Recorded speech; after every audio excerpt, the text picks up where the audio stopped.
Breaking tonight, the world is watching one of the most dangerous flashpoints on the planet, and the stakes have never been higher. Just hours ago, tensions between the United States and Iran took a dramatic turn as Tehran tightened its grip on one of the most critical arteries of the global economy, the Strait of Hormuz.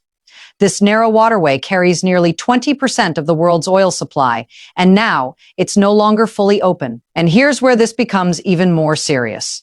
According to Reuters, Iran has effectively restricted passage through the strait, allowing only non-hostile vessels to pass, a move that is already disrupting global energy flows and sending shockwaves across international markets. At the same time, we're learning that the United States is preparing a major military response. Reports indicate that up to 3,000 U.S. troops are being deployed to the Middle East, signaling a clear escalation, not just diplomatically, but militarily. And this is not happening in isolation. This comes amid an ongoing conflict involving us and allied forces, with airstrikes, naval operations, and rising threats across the region. Oil prices are already climbing, global shipping is slowing, and thousands of vessels are now stuck or rerouting to avoid the danger zone. So what we're seeing right now is more than just another geopolitical tension. This is a developing crisis that could reshape global energy markets, trigger military confrontation, and impact economies far beyond the Middle East. But here's what makes this even more complicated.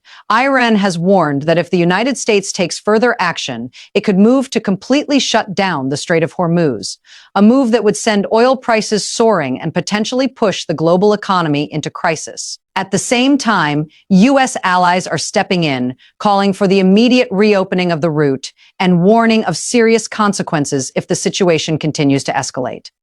So the question now is not just what happened. The real question is, are we witnessing the beginning of a much larger conflict? Because what happens next could change everything. If you want real-time fact-based breakdowns of global events like this, make sure to subscribe because this story is still developing, and we're just getting started. But to understand how the world reached this moment, we have to go back. This crisis did not begin overnight. It has been building for decades, shaped by rivalry, mistrust, and repeated confrontations between Washington and Tehran. The roots of this tension stretch back to the late 20th century, when relations between the United States and Iran sharply deteriorated following the 1979 Iranian Revolution. Since then, both countries have remained locked in a cycle of sanctions, military posturing, and indirect conflict across the Middle East. Fast forward to recent years, and that tension began accelerating once again. According to reporting from Reuters and Associated Press, a series of events over the past months has steadily pushed both sides closer to confrontation. Here's how the timeline unfolds. Phase 1, rising pressure in the early stages. The United States increased economic sanctions targeting Iran's oil exports, a move designed to weaken Tehran's economy and limit its regional influence. Iran, in response, began signaling that it could disrupt global oil flows if its own exports were restricted. Phase 2, regional tensions escalate soon after. Tensions spread across the region. Attacks on oil tankers, drone incidents, and proxy conflicts involving allied groups began to intensify. While direct responsibility was often disputed, each incident added fuel to an already volatile situation. Phase 3, military posturing. As the situation worsened, both sides began repositioning military assets.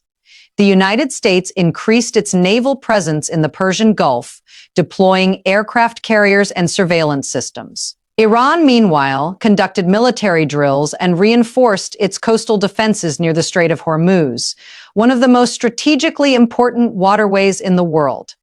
Phase 4, diplomatic breakdown. Attempts at negotiation failed to produce meaningful results. Multiple rounds of indirect talks stalled, with both sides accusing each other of bad faith. As diplomacy weakened, the risk of direct confrontation grew stronger. And then everything changed. Phase 5, the current flashpoint. Now, as of this hour, Iran has moved to restrict access through the Strait of Hormuz, a step widely seen as one of the most aggressive signals yet. At the same time, the United States is deploying additional troops to the region, reinforcing its military posture in response. This is no longer just a buildup of tension. This is a moment where years of conflict, pressure, and failed diplomacy are converging into a single dangerous point. And here's the key detail. Both sides are now operating in a space where miscalculation could lead to rapid escalation far beyond control. But what exactly happened in the latest incident? And why are both sides telling completely different stories? That's where things take a critical turn, now to the critical question everyone is asking. What exactly happened inside the Strait of Hormuz? Because, as of this hour, there are two very different narratives emerging, and the truth may lie somewhere in between. Let's break it down step by step. According to Reuters, the situation escalated when Iranian naval forces began increasing their presence along key transit lanes in the strait. Patrol boats, surveillance systems, and coastal missile units were reportedly repositioned, not just as a show of force, but as a direct signal. Then came the turning point. Multiple commercial vessels reported receiving warnings while attempting to pass through the strait. Some were instructed to change course, others were delayed, and in several cases, shipping operators chose to reroute entirely, fearing potential confrontation. At the same time, Associated Press reports that U.S. intelligence detected unusual Iranian military activity along the coastline, including what officials described as heightened readiness of anti-ship missile systems. But here's where the story splits. Iran's position: Iranian officials insist this is not a blockade. They argue that the Strait of Hormuz remains open, but under controlled conditions. According to Tehran, only vessels considered non-hostile are being allowed to pass, a move they describe as a defensive measure in response to increasing foreign military pressure. From their perspective, this is about sovereignty and security. They claim that escalating U.S. military deployments, including additional troops and naval assets, have forced Iran to take precautionary action to protect its territorial waters and national interests. But the United States sees it very differently. The U.S. and allied perspective. US officials describe the situation as a serious disruption to international shipping routes, one that threatens global energy stability. According to statements cited by Reuters, restricting passage through the strait, even partially, crosses a critical line. From Washington's standpoint, this is not defense. This is escalation. Officials warn that controlling access to a waterway used by a significant portion of the world's oil supply could have immediate global consequences, not just economically, but strategically. And then there's the uncertainty, because despite satellite imagery, intelligence reports, and firsthand accounts from commercial vessels, there are still major gaps in what we know. No confirmed, large-scale military confrontation has occurred. At least not yet. But the conditions for one are rapidly forming.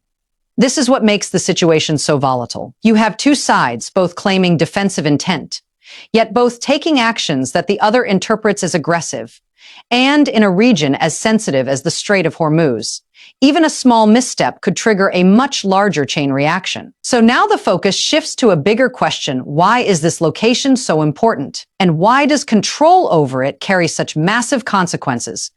Because the answer to that could explain everything. Now to the bigger picture: why does this narrow stretch of water matter so much?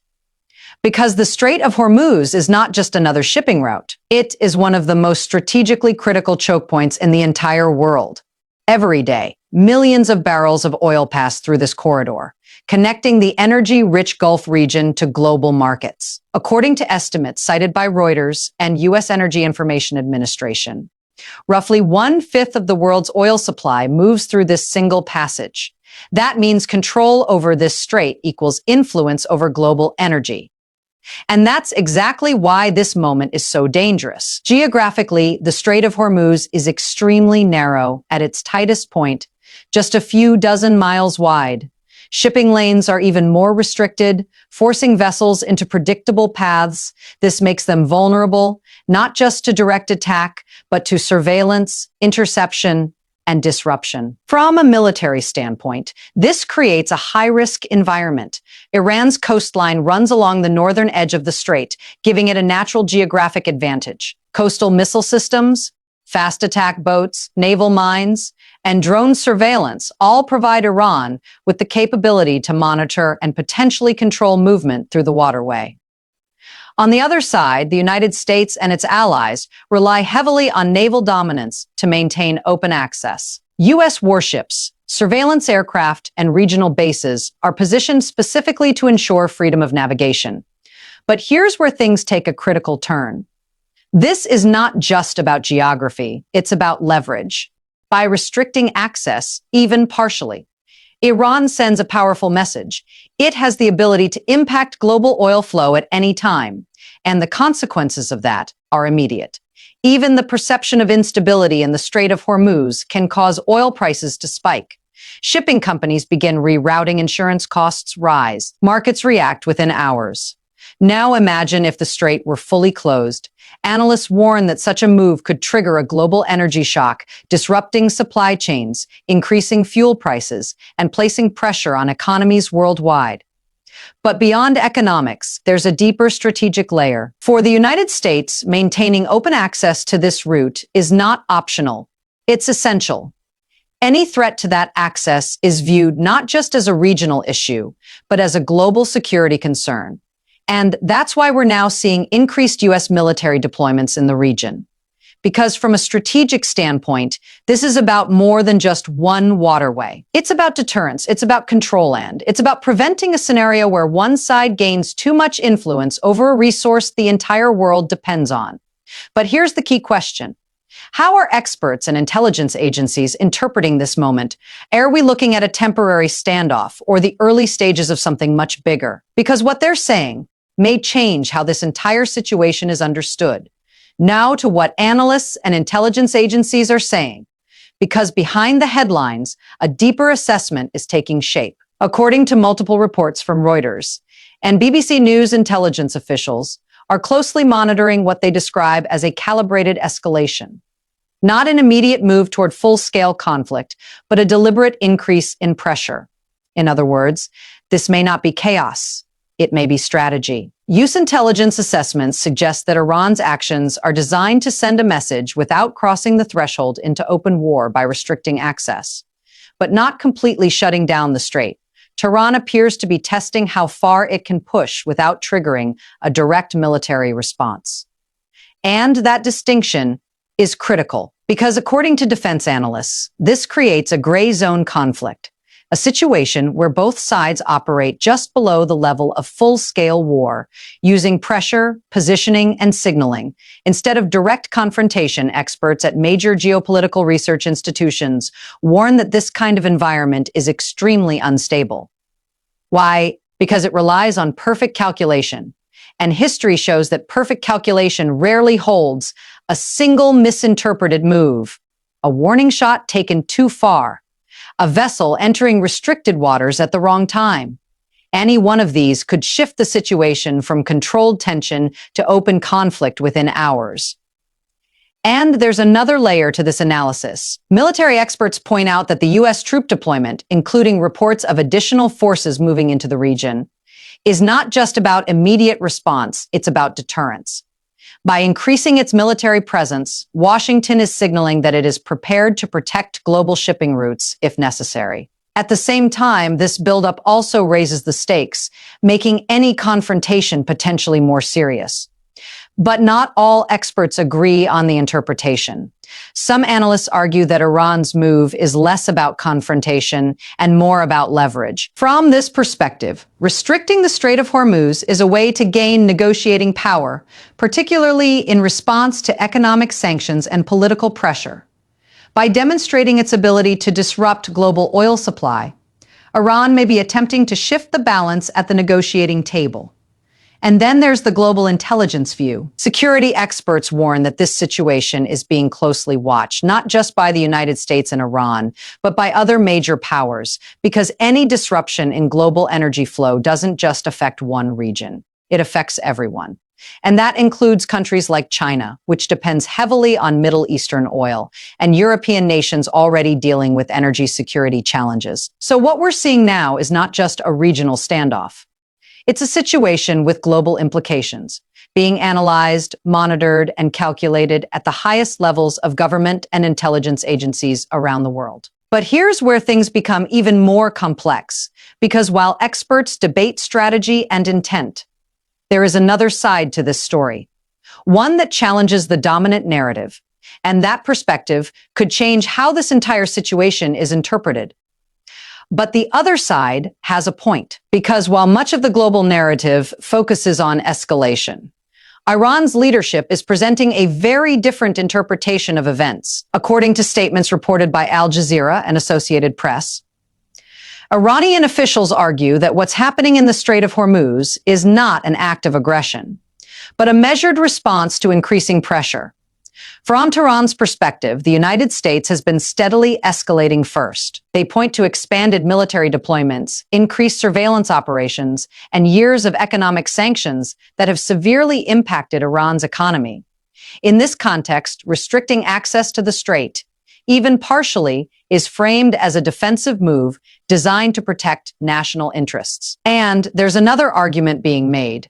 Iranian officials emphasize that the strait has not been completely closed. They insist that commercial traffic is still moving, particularly vessels that are not considered a threat. This, they argue, demonstrates restraint rather than escalation. But critics challenge that claim. US and allied officials argue that even partial restriction of such a critical global route creates instability regardless of intent. From their perspective, controlling access to a waterway used by a significant portion of the world's oil supply is inherently aggressive. And this is where the narrative becomes more complicated, because both sides are framing their actions as defensive. The United States says it is protecting global trade and ensuring freedom of navigation. Iran says it is defending sovereignty and responding to external pressure. And in between those two positions lies a space filled with uncertainty, interpretation, and political messaging. There are also analysts who suggest that this situation may involve more than just immediate security concerns. Some argue that domestic politics could be playing a role. For Iran, demonstrating control over the Strait of Hormuz may serve as a show of strength, both internally and externally. It sends a message not only to foreign powers, but also to its own population. For the United States, a strong response reinforces its position as a global security leader, particularly in protecting critical trade routes and supporting allies in the region. And then there's the possibility of miscalculation. History has shown that conflicts often escalate, not because of deliberate intent, but because of misunderstanding. A movement as a signal can be interpreted as a threat. A defensive posture can be seen as preparation for attack. And once that cycle begins, it becomes increasingly difficult to control. So the question is no longer just who is right. The real question is, can both sides step back before this situation moves beyond control? Because if they can't, the consequences may not be limited to this region alone. Now to the question that matters most. What does this mean for the world and for you? Because this is no longer just a regional conflict. The impact is already spreading far beyond the Middle East. Let's start with the global economy. According to estimates frequently cited by Reuters and Bloomberg, even a partial disruption in the Strait of Hormuz can push oil prices sharply higher within hours. And that's exactly what markets are reacting to right now. Oil prices are rising, shipping costs are increasing, and global supply chains are starting to feel the pressure. Because when nearly 20% of the world's oil supply flows through a single choke point, any disruption creates immediate ripple effects. Now translate that into everyday impact.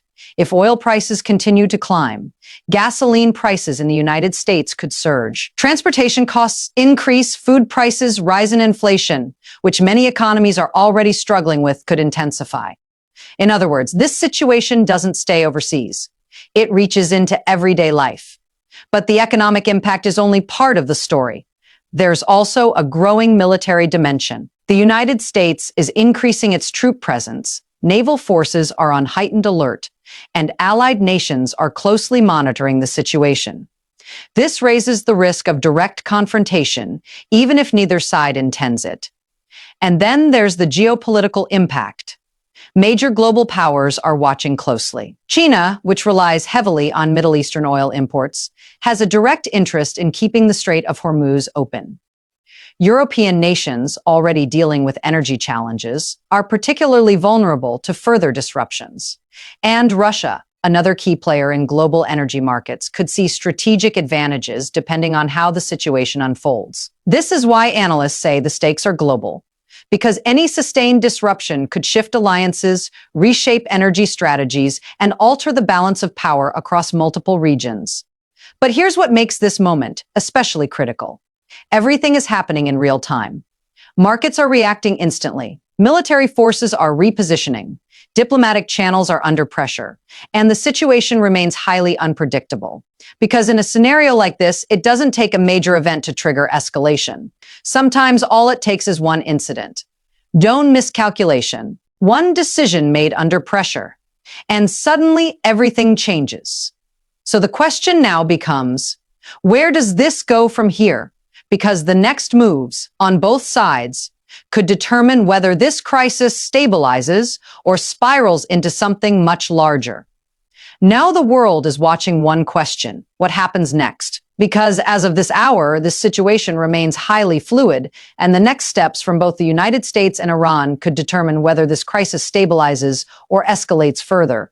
According to ongoing coverage from Reuters and BBC News, several key developments are expected in the coming days. Diplomatic channels are still open, but under intense pressure. Behind closed doors, negotiations may already be taking place, even as public statements remain firm and uncompromising. At the same time, military movements continue. U.S. forces are increasing their presence in the region. Iranian defenses remain active along the Strait of Hormuz. And both sides are maintaining a posture that suggests readiness, not retreat. So let's break down what we know and what remains uncertain. What is confirmed: Iran has taken steps to restrict access through one of the world's most critical oil routes. The United States is responding with increased military deployment. Global markets are already reacting to the tension. What remains unclear: will Iran go further and fully close the strait? Will the United States take direct military action to ensure open passage? Or will diplomacy succeed before the situation crosses a critical line? From here, two primary scenarios begin to emerge. Scenario 1, de-escalation in this path. Diplomatic efforts gain traction. Restrictions are eased, tensions begin to cool. Global markets stabilize. This would require both sides to step back carefully, deliberately, while maintaining face on the international stage. Scenario 2, escalation. In this scenario, pressure continues to build. A single incident, whether intentional or accidental, could trigger a direct confrontation. Military forces could engage. The Strait of Hormuz could become a conflict zone. And if that happens, the consequences would not be limited to one region. Global energy markets could be severely disrupted. Alliances could shift, and the ripple effects could be felt worldwide. So this is the moment we're in, a moment of tension, a moment of uncertainty, a moment where every move matters, because the decisions made in the coming days may shape the direction of global stability for months or even years to come. And as this story continues to unfold, one thing is certain: we are not at the end of this situation, we are at the beginning. If you want clear, fact-based updates on stories like this, make sure to subscribe and stay informed, because what happens next could change everything.